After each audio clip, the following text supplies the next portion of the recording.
Preface. The feeling of having no power over people and events is generally unbearable to us. When we feel helpless, we feel miserable. No one wants less power. Everyone wants more.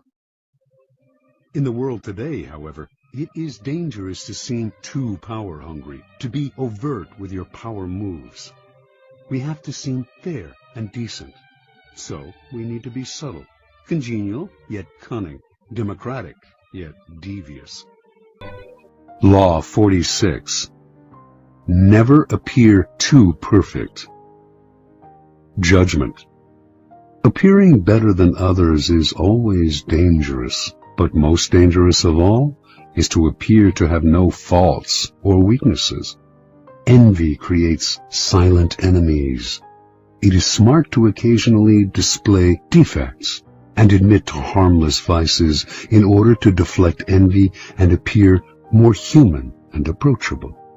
Only gods and the dead can seem perfect with impunity. Transgression of the law. Joe Orton met Kenneth Hallowell at the Royal Academy of Dramatic Arts, London, in 1953, where both had enrolled as acting students. They soon became lovers and moved in together. Hallowell, 25 at the time, was 7 years older than Orton and seemed the more confident of the two, but neither had much talent as actors, and after graduating, having settled down together in a dank London apartment, they decided to give up acting and collaborate as writers instead. Hallowell's inheritance was enough to keep them from having to find work for a few years, and in the beginning he was also the driving force behind the stories and novels they wrote. He would dictate to Orton, who would type the manuscripts, occasionally interjecting his own lines and ideas. Their first efforts attracted some interest from literary agents, but it sputtered. The promise they had shown was leading nowhere. Eventually, the inheritance money ran out, and the pair had to look for work. Their collaborations were less enthusiastic and less frequent. The future looked bleak. In 1957, Orton began to write on his own, but it wasn't until 5 years later, when the lovers were jailed for 6 months for defacing dozens of library books, that he began to find his voice, perhaps not by chance. This was the first time he and Hallowell had been separated in 9 years. He came out of prison determined to express his contempt for English society in the form of theatrical farces. He and Hallowell moved back in together, but now the roles were reversed. Orton did the writing, while Hallowell put in comments and ideas. In 1964, Joe Orton completed his first full-length play, Entertaining Mr. Sloane. The play made it to London's West End, where it received brilliant reviews. A great new writer had emerged from nowhere. Now success followed success at a dizzying pace. In 1966, Orton had a hit with his play, Loot, and his popularity soared. Soon commissions came in from all sides, including from the Beatles, who paid Orton handsomely to write them a film script.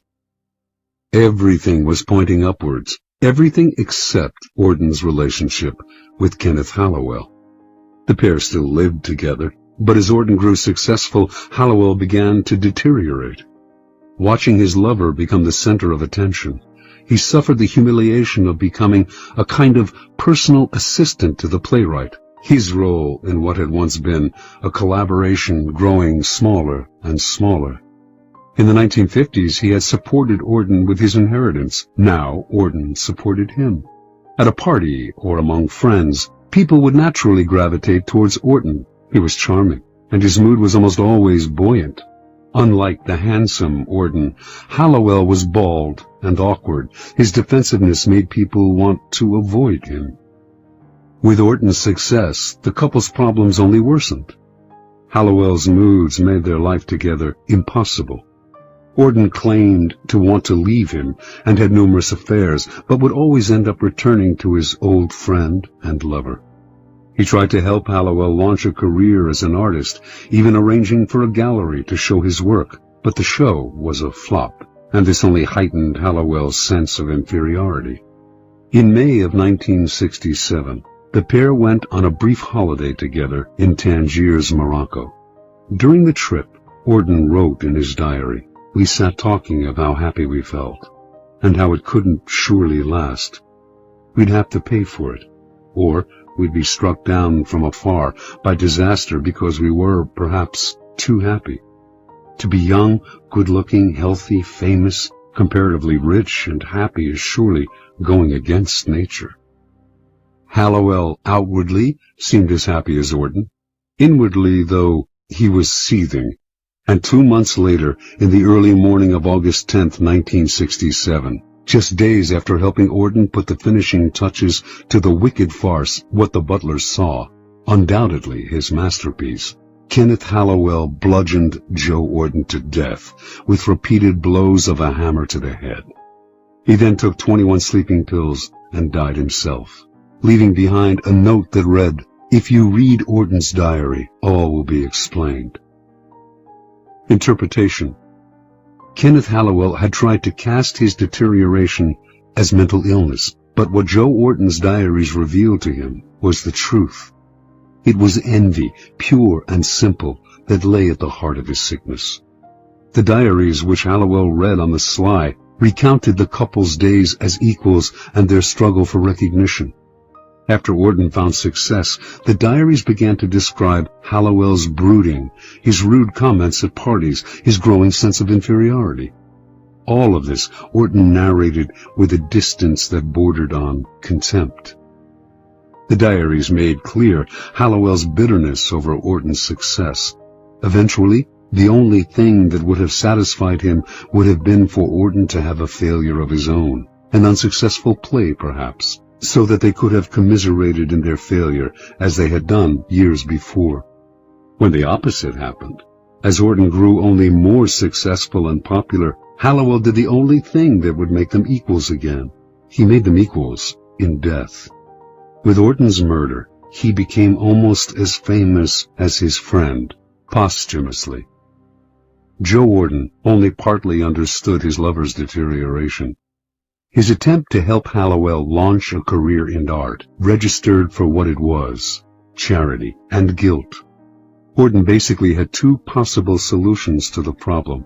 He could have downplayed his own success, displaying some faults, deflecting Hallowell's envy, or, once he realized the nature of the problem, he could have fled as if Hallowell were a viper, as in fact he was, a viper of envy.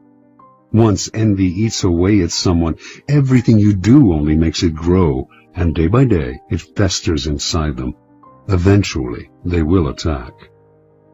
Only a minority can succeed at the game of life, and that minority inevitably arouses the envy of those around them. Once success happens your way, however, the people to fear the most are those in your own circle, the friends and acquaintances you have left behind. Feelings of inferiority gnaw at them. The thought of your success only heightens their feelings of stagnation. Envy, which the philosopher Kierkegaard calls unhappy admiration, takes hold. You may not see it, but you will feel it someday, unless, that is, you learn strategies of deflection, little sacrifices to the gods of success. Either dampen your brilliance occasionally, purposefully revealing a defect, weakness, or anxiety, or attributing your success to luck, or simply find yourself new friends. Never underestimate the power of envy. Keys to power. There are several strategies for dealing with the insidious, destructive emotion of envy. First, accept the fact that there will be people who will surpass you in some way, and also the fact that you may envy them. But make that feeling a way of pushing yourself to equal or surpass them someday.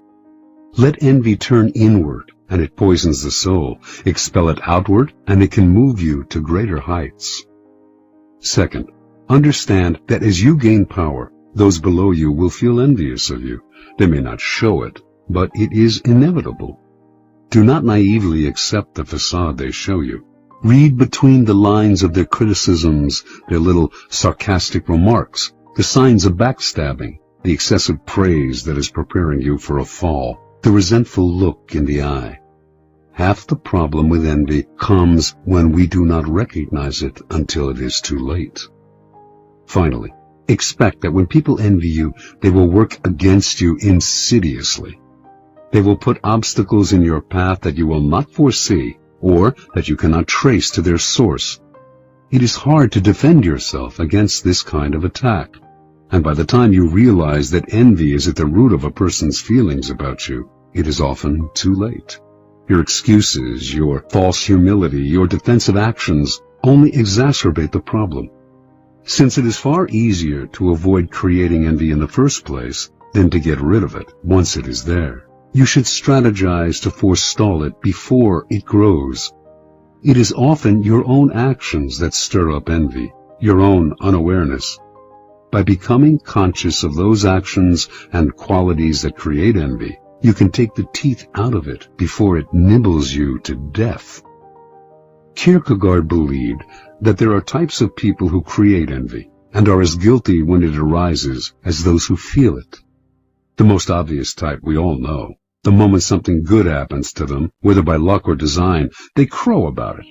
In fact, they get pleasure out of making people feel inferior. This type is obvious and beyond hope. There are others, however, who stir up envy in more subtle and unconscious ways, and are partly to blame for their troubles. Envy is often a problem, for example, for people with great natural talent. Money others can attain, power as well, but superior intelligence, good looks, charm, these are qualities no one can acquire. The naturally perfect have to work the most to disguise their brilliance, displaying a defect or two to deflect envy before it takes root. It is a common and naive mistake to think you are charming people with your natural talents when in fact they are coming to hate you. A great danger in the realm of power is the sudden improvement in fortune, an unexpected promotion, a victory or success that seems to come out of nowhere. This is sure to stir up envy among your former peers. Subtly emphasize how lucky you have been to make your happiness seem more attainable to other people, and the need for envy less acute. But be careful not to affect a false modesty that people can easily see through. This will only make them more envious. The act has to be good. Your humility and your openness to those you have left behind have to seem genuine. Any hint of insincerity will only make your new status more oppressive. Remember, despite your elevated position, it will do you no good to alienate your former peers. Power requires a wide and solid support base, which envy can silently destroy. According to the Elizabethan statesman and writer Sir Francis Bacon, the wisest policy of the powerful is to create a kind of pity for themselves, as if their responsibilities were a burden and a sacrifice. How can one envy a man who has taken on a heavy load for the public interest? Disguise your power as a kind of self-sacrifice rather than a source of happiness, and you make it seem less enviable. Emphasize your troubles, and you turn a potential danger, envy, into a source of moral support, pity. A similar ploy is to hint that your good fortune will benefit those around you. To do this, you may need to open your purse strings. To deflect envy, Gracian recommends that the powerful display a weakness, a minor social indiscretion, a harmless vice. Give those who envy you something to feed on, distracting them from your more important sins. Remember, it is the reality that matters.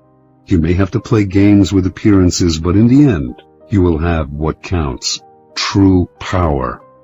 In some Arab countries, a man will avoid arousing envy by showing his wealth only on the inside of his house.